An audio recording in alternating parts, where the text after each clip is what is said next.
Rule of three. What is the rule of three? What are some examples? How can you use it to be more effective?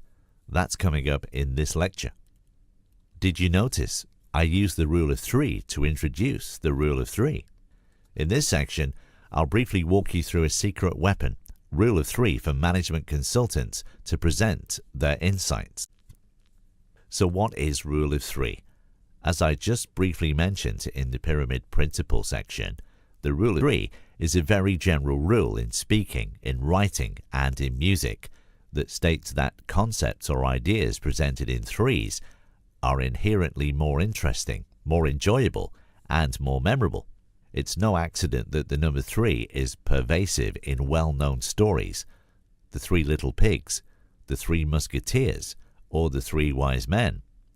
It's no accident that you are likely familiar with these three-part quotes: life, liberty, and the pursuit of happiness; sex, drugs, and rock and roll; truth, justice, and the American way.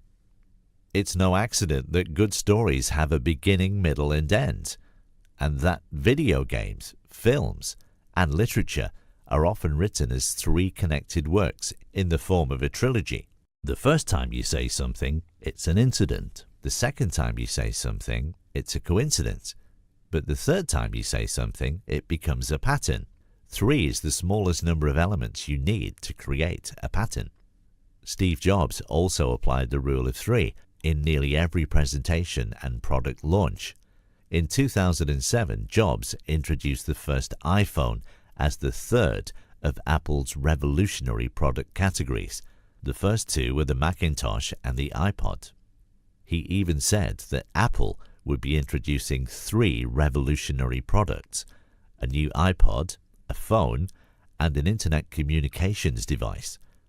Jobs repeated the three products slowly until the audience finally figured out he was talking about one device capable of handling all three tasks. Try to apply the rule of three.